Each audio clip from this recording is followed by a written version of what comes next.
अहिले विश्वका 20 भन्दा बढी देशमा फैलिएको छ मंकीपक्सको संक्रमण। मंकीपक्स कुनै नयाँ रोग भने होइन।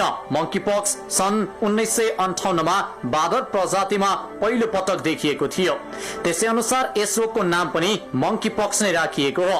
विशेष गरेर अफ्रिकी मुलुकमा 1970 देखि नै फैलिरहेको भाइरस हो। त्यो बेलादेखि सन् 2017 सम्म सोही मुलुकहरूमा पटक पटक देखिँदै आएको थियो। त्यसपछि सन् 2003 मा पहिलो पटक अफ्रिकी मुलुक बाहिर अमेरिकामा पनि देखा पर्यो। त्यसपछि 2021 सम्म पटक पटक इजरायलका साथै बेलायत, अमेरिका, सिंगापुरमा पनि फैलिँदै गयो।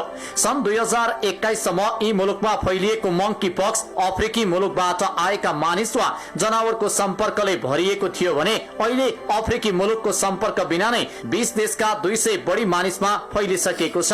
विश्व स्वास्थ्य संगठन WHO ले मंकीपक्सलाई स्मल पक्स विफरकै प्रजाति भएको बताएको छ। विश्व स्वास्थ्य संगठनका अनुसार सन् 1970 मा कांगोबाट सुरु भएको मंकीपक्स संक्रमण त्यसबेला 10 वटा अफ्रिकी मुलुकमा फैलिएको थियो। सन् 2003 अफ्रिकी मुलुकबाट आयातित कुकुरहरूको माध्यमबाट अमेरिकामा यो संक्रमण फैलिएको थियो। सन् 2017 मा नाइजेरियामा फैलिएको मंकीपक्सबाट 172 जना संक्रमित भएका थिए। मंकीपक्स मध्य र पश्चिमी अफ्रिकी देशहरूका घना जंगलमा रहेका जनावरहरूको सम्पर्कमा आउने मानिसहरूमा हुन सक्ने भाइरस हो। संक्रमित बाँदर, मुसा, लोखर्के जस्ता जनावरहरूसँग नजिक रहेका व्यक्तिमा मंकीपक्स सर्ने सम्भावना उच्च हुन्छ। ती जनावरहरूको शरीरबाट निस्किएका थुक्का छिटा रियाल तरल पदार्थबाट सर्ने गर्दछ। मानिसबाट मानिसमा भने थुकको छिटा, खुल्ला छाला, मुख र आँखामा भाइरस परेपछि सर्छ।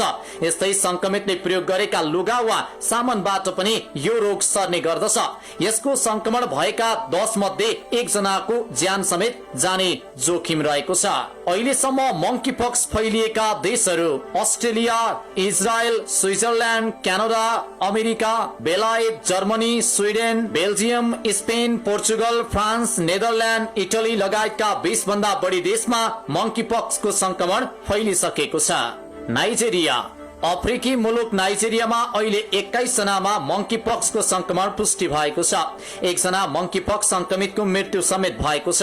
नाइजेरियामा शंकास्पद 66 जनामा गरिएको परीक्षणमा 21 जनामा संक्रमण पुष्टि भएको हो।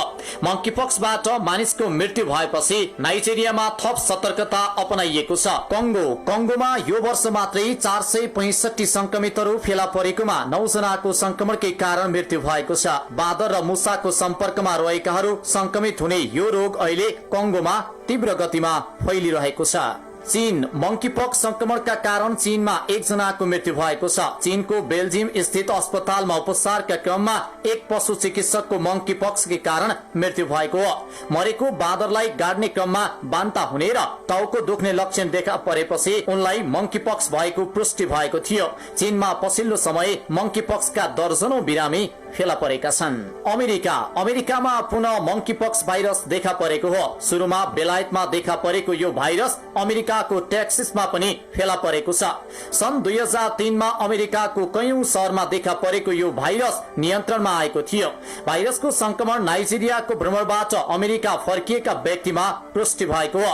विफरसँग मेल खाने यो भाइरसको लक्षण हात खुट्टामा सुरु भई शरीरभरि फैलिने गर्दछ। बेलायतमा पनि मंकीपक्स संक्रमण देखा परेको छ। पहिले नाइजेरियाको यात्रा गर्ने एक व्यक्तिमा मंकीपक्स भाइरसको संक्रमण भएको पाइएको थियो।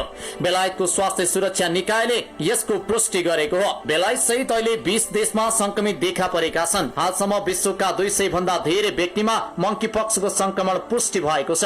पछिल्लो केही दिन संक्रमण भत्तै बढेको हो।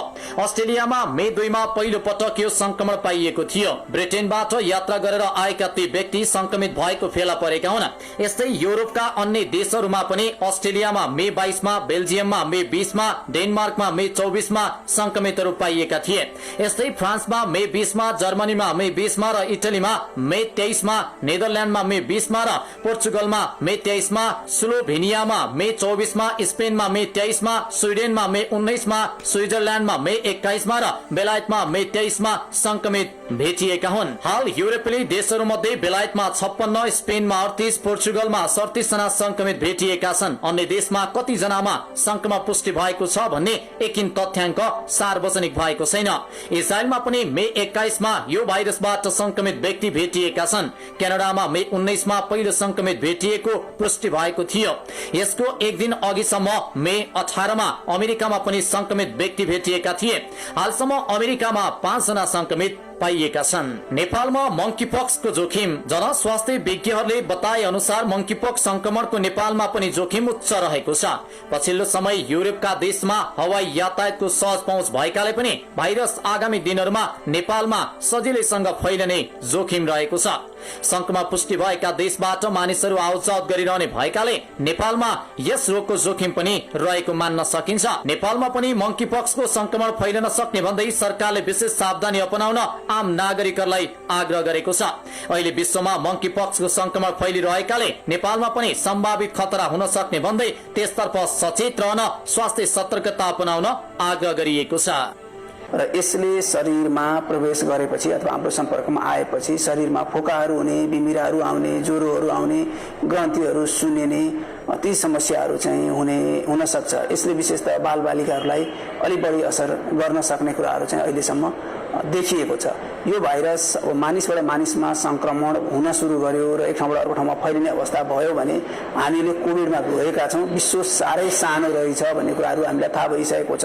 संसारको जुनसुकै ठाउँमा भएको समस्या पनि अर्को देशका लागि, अर्को ठाउँका लागि पनि हामी चिन्तित हुनुपर्छ। हामीले त्यसका लागि संवेदनशीलता अपनाएर आवश्यक निगरानीहरू गर्ने र सबै तयारीहरू गर्नुपर्ने चाहिँ ख्याल गर्नुपर्ने हुन्छ भन्ने कुरा हामीले भोगेका छौँ भर्खरै कोभिडबाट। मंकीपक्सको संक्रमणबाट बस्न व्यक्तिगत सरसफाई र क्वारेन्टिनमा बस्ने कुरालाई विशेष ध्यान दिनुपर्नेमा जोड दिएको छ।